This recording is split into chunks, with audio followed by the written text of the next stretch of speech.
throughout human history, we've been struggling, we as a human race have been struggling with the concept of death. Because the concept of death is kind of scary, isn't it? That everything we know will one day be gone. And I don't mean everyone we know will die, like Do You Realize the song style, but I mean that we will die, and everything we know is existence, We don't know, we can't comprehend a state of unexistence for ourselves. But that's the ultimate conclusion that will happen to us, and if you think of it on a time scale, even 100 years isn't really that long, if we're one of the few who live to will be 100. Likely will be somewhere between 70s and 90s. And that's just a handful of decades, and think of how many decades have passed for you already. I don't know how many people watching this are under the age of 10, though. But,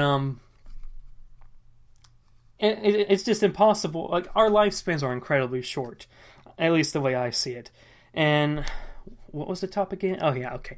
But throughout history, people have been trying to make their mark on the world so they will be remembered after they die. Because, in a way, if you're remembered, then you're immortal.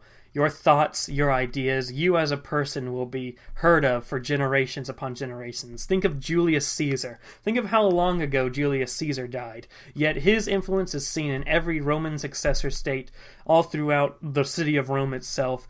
The legacy of Caesar has been preserved in other later royal families like the Kaisers or the Tsars. It's just Julius Caesar died a long time ago, still remembered to his day. Plays are done about him. Books are written about him. People are researching him. And it used to be you had to be such a big figure like Julius Caesar to be remembered. But now with the internet, it doesn't take much to be remembered in the fact that if you're a big enough YouTuber, I guess, or not just YouTuber, but if you just put a video online, even even my Attack on Titan Let's Play from way back in 2015 gets one view every now and then. So, after I die, not only is the Attack on Titan videos going to be viewed every now and then, but all my videos are going to get a view every now and then. And you have videos from, impersonal stuff like the Transformers lore series, but to more reflective, introspective such stuff like Radix Reflects, like Radio Radix, like a lot of my commentary videos. All the work I put into editing videos are out there and will be there long after I'm gone. So, in a way, I've kind of achieved what many people would say the meaning of life is to be remembered. And in a way, I guess I've kind of achieved the meaning of life. I don't exactly think that's the meaning of life. Maybe that'll be the final Radix Reflects video. But in that regards, I might have completed the meaning of life because, say I die right now, heart attack, boom, dead, boom, roasted. I'm not actually having a heart attack right now, but I'm just having one of those moments. But if I just died in this seat right now, there are over 400 videos with me in them on the internet right now that anybody can just click on and watch.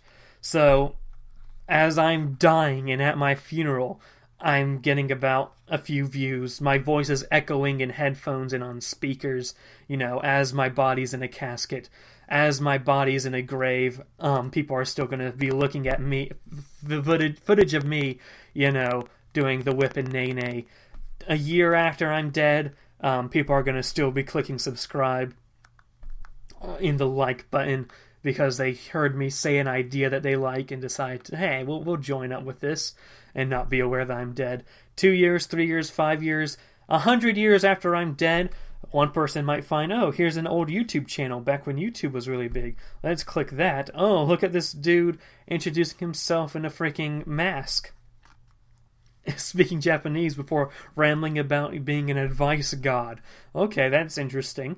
And then, that's 100 years, a century, 2 centuries, assuming humanity ever reaches the stars, my voice will be echoing across time forever until the death of humanity.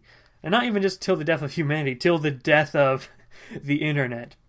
Who knows if an alien race is going to find like the last human ship that's destroyed, and they just turn on the computer and turn on the servers and find the internet and like, oh, what's this Commander Radix video? And isn't that weird how much we're going to be remembered? People broadcasting themselves on the internet. And I've always said YouTube will be an important thing for historians to study, like maybe 100 years from now. But even then, you can study things like 9/11 and the post 9/11 world and that sort of history by just using YouTube, looking at vlogs at the time, looking at opinions. And especially as YouTube progresses, more and more people are joining the platform, more and more people are talking about important historical subjects.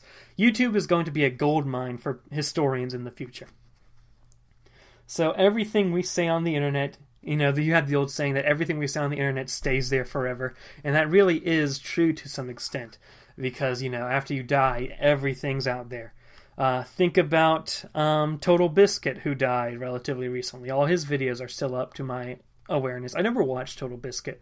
I'm assuming his videos are still up, but you can still hear his voice, still see him thinking, still see him giving his ideas.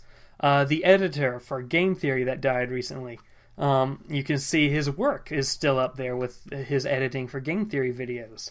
And he had a YouTube video series talking about stuff. So they're gone, but they will never be forgotten.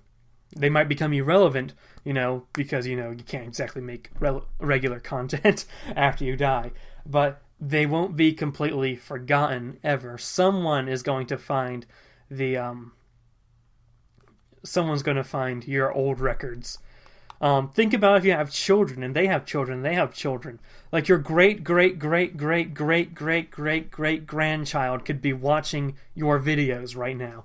In fact, to my great-great-great-great-great-grandchildren, if you ever exist, are you seeing this video? How weird is it to be seeing this video? Do you even speak English at this point? Especially seeing as, again, I don't really have any plans to have children, but I don't exactly have a disdain towards children. I used to say I'm never having kids, but now I'm not conscious of never having kids. It's just if it happens, it happens. But considering I'm planning on moving countries where they don't speak English, I don't even know if my great-great-great-great-great-grandchildren, if they exist, even speak English. So that's going to be interesting. But yeah, it just blows my mind. I love the internet. I both hate it and love it, and I'm on it all the time. It's just a very weird thing that really impacts how you think about life and society,